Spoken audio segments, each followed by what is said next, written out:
जी उमर साहब के साथ मैं आया हूँ यहाँ पर मिलान में। तो खाना हमने यहाँ पर खाया है, लेकिन ये उमर साहब हैं तो खाना हमने खा लिया। फिर उमर साहब ने ये बोला भाई ना आपने तो इटालियन पिज़्ज़ा नहीं खाया। मैंने कहा यार अब तो मैं फुल हो गया हूँ।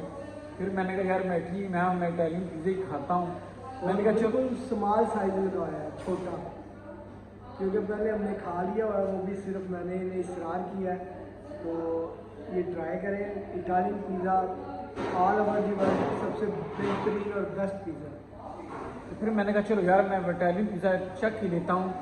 तो हमने पाकिस्तान में या किसी और मुल्क में खाया है, तो मैंने कहा चलो यार मुझे ना स्मॉल पिज़्ज़ा चाहते हो, अपने में खाना खाया है। तो फिर मैंने कहा यार मैं दोस्तों के साथ भी शेयर कर लूँ कि इटालियन पिज़्ज़ा कैसे होता है, हमारे मुल्क में कैसे होता है। तो ये इटालियन पिज़्ज़ा मैं आपको दिखा रहा हूँ। ये सॉरी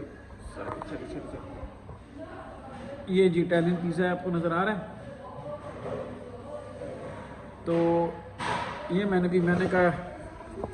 मैंने कहा ये थोड़ा सा खाते हैं तो ये चखते हैं कैसा है। उस्मान साहब कुछ कह रहे हैं? मैं आपकी तरफ ही करता हूँ। क्या अच्छा आप बोले बताएं कुछ कह रहे हैं प्लीज़। नहीं, कुछ भी नहीं, बस क्या आप अब ट्राई करके बताएं कैसा। Thank you very much. Usman साहब ने कहा ये इटालियन पिज़्ज़ा खाना है। मैंने कहा यार मैं इटली में आया हूँ, कम से कम मैं इटालियन पिज़्ज़ा ही खाऊँ।